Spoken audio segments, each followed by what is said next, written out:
తెలంగాణ రాష్ట్ర ప్రభుత్వం ప్రవేశపెట్టిన బడ్జెట్ చూస్తుంటే అయోమయం జగన్నాథం. తెలంగాణ రాష్ట్ర ఉప ముఖ్యమంత్రి గారు, రాష్ట్ర ఆర్థిక శాఖ మంత్రి గారైనటువంటి శ్రీ బట్టి విక్రమార్క గారు ఈరోజు శాసనసభలో ప్రవేశపెట్టింది బడ్జెటా, అప్పుల పత్రమా స్పష్టం చేయాల్సిన అవసరం ఉంది. 6 గ్యారెంటీలు ఆగమైపోయినాయి. చేతల ప్రభుత్వం అని చెప్పిన కాంగ్రెస్ ప్రభుత్వం చేతెత్తేసింది. కనీసం 6 గ్యారెంటీలకు ఈ బడ్జెట్ లో ప్రత్యేక నిధులు కేటాయించినటువంటి దాఖలాలు లేవు. మన అప్పులున్నాయని చెప్పి ఎన్నికల సందర్భంగా మీరు చెప్పారు. తెలంగాణ రాష్ట్రం కేసీఆర్ అనే మూర్ఖుల వల్ల, మూర్ఖత్వం వల్ల తెలంగాణ రాష్ట్రం అప్పుల పాలైందని చెప్పి తెలంగాణ ప్రజలకు తెలుసు, మాకు తెలుసు, మీకు తెలుసు. అప్పుల విషయం తెలిసిన తర్వాత కూడా మీరు ఎన్నికల్లో ప్రజలను మభ్యపెట్టి సంవత్సరం లోపల 6 గ్యారెంటీలు అమలు చేస్తామని మీరు ఈరోజు 6 గ్యారెంటీలు అమలు చేయకుండా ఈ అప్పుల పాలైంది, అప్పులలో ఉన్నాం, ఇక మేము రాబోయే రోజుల్లో కూడా 5 సంవత్సరాలు కూడా ఈ 6 గ్యారెంటీలను తీర్చలేమని చెప్పి తెలంగాణ రాష్ట్ర ప్రభుత్వం స్పష్టం చేసింది. వాళ్ళ మూసీ రివర్ ఫ్రంట్ 1.5 లక్షల కోట్లతో మూసీ రివర్ ఫ్రంట్ నిర్మిస్తామన్నటువంటి కాంగ్రెస్ పార్టీ ప్రభుత్వం కేవలం 1500 కోట్ల రూపాయలు కేటాయించి ఇలా ఏ విధంగా మూసీ నది రివర్ ఫ్రంట్ ను మీరు నిర్మిస్తారో స్పష్టం చేయాల్సిన బాధ్యత ఉంది. కేవలం 12,000 ఉద్యోగాలకు నోటిఫికేషన్ ఇచ్చిన మీరు ఇలా 31,000 ఉద్యోగాలు భర్తీ చేస్తామని చెప్పి మీరు చెప్పడం పూర్తిగా ఈ నిరుద్యోగులు మోసం చేయడమే. దాంతోపాటు తెలంగాణ రాష్ట్రంలో 90 లక్షల గ్యాస్ కనెక్షన్స్ ఉంటే మీరు కేవలం 30 లక్షల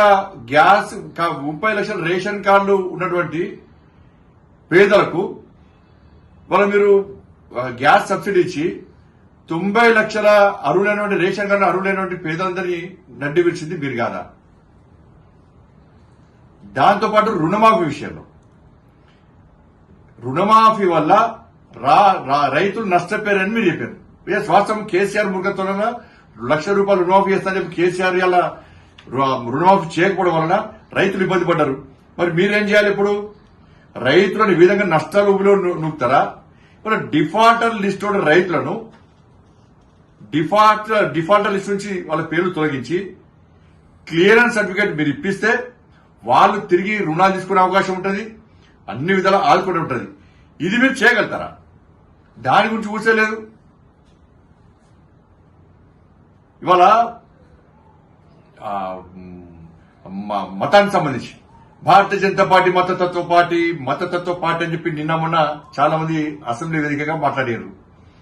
ఇవాళ మీరేం చేశారు? మీకు హిందువుల పంటలు అవసరం లేదు, మీకు హిందువులు ఓట్లేలే, హిందువుల ఓట్లు మీకు వద్దు, హిందువులంటే నిర్లక్ష్యం, మీకు ఒక వర్గం ఓటుతో గెలుస్తామని చెప్పి మీరు అనుకుంటున్నారు. ఆ వర్గం ఓట్ల కోసం బీఆర్ఎస్ పార్టీ మీరు పోటీ పడ్డారు. మేము ఎక్కడ మతం గురించి మాట్లాడలే. ఇవాళ 33 కోట్ల రూపాయలు రంజాన్ కేటాయించిన మీరు ఇవాళ తెలంగాణ రాష్ట్రంలో ఇవాళ హిందువుల పండుగలకు ప్రత్యేక నిధులు కేటాయించుకోవడానికి మరి మీరు మతతత్వవాదులా, మేము మతతత్వవాదులమా? అంటే మీరు ఒక మతానికి కొమ్ము కాస్తే మీరు సెక్యులర్ వాదులు, మేము అన్ని మతాలను సమానంగా ఉంటే మమ్మల్ని మతతత్వవాదులుగా చిత్రించుకొని మీరు దీనికి సమాధానం చెప్పాల్సిన అవసరం. వాళ్ళు ఏమన్నారు? ఓ ప్లాన్ ప్రకారం ఇది ప్లాన్ ప్రకారం ఈ రోజు రాష్ట్ర ప్రభుత్వం బడ్జెట్ ప్రవేశపెడుతుంది. దాని విషయంలో ప్రజల్లో వ్యతిరేకత వస్తుంది. కాబట్టి ఏం చేయాలి? ముందే కేంద్రాన్ని బదనాం చేయాలని చెప్పి అసెంబ్లీలో ప్రత్యేక చర్చ పెట్టి రాష్ట్ర ప్రజల కూడా అయోమయం సృష్టించిన మీరు ఈ రోజు చెప్పండి, మరి మీ బడ్జెట్ లోపల జిల్లాల పేర్ల ప్రస్తావన లేదు, 119 నియోజకవర్గాల ప్రస్తావన లేదు. మరి అవన్నీ ఏంటి? వాడి గాడి గుడ్డ చెప్పండి. ఆ రాష్ట్రం ఇవాళ చెప్పండి, దానికి సమాధానం చెప్పాల్సిన అవసరం ఉంది. వాళ్ళ పూర్తిగా ఈ బడ్జెట్ 64+8 గాడిద గుడ్డ ఇంకే గుడ్డో మీరు చెప్పాలి. 6 గ్యారెంటీలు ప్లస్ బడ్జెట్ గాడిద గుడ్డ ఏ గుడ్డు పట్టుకొని తిరుగుతారో మీరు ప్రజలు తిరగాలి.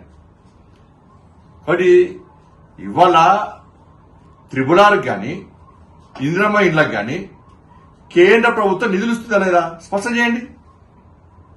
కేంద్ర ప్రభుత్వ సంక్షేమ పథకాల విషయంలో రాష్ట్ర ముఖ్యమంత్రి గారితో పాటు నరేంద్ర మోడీ గారి ఫోటో లేకుంటే ఎట్టి బస్సులో ఈసారి దాన్ని ఒప్పుకునే ప్రసక్తి లేదు. ఇవాళ మేము అభివృద్ధికి సహకరించి సిద్ధంగా ఉన్నాం. 5 సంవత్సరాలు ఎక్కడ సంవత్సరం లోపల ఇది అమలు చేస్తాం అది అమలు చేస్తాం ఇక్కడ గ్యారంటీ ఇవ్వలే. 5 సంవత్సరాలు మాకు అవకాశం ఉంది. తప్పకుండా తెలంగాణ రాష్ట్ర అభివృద్ధికి కట్టుబడి ఉన్నాం మేము.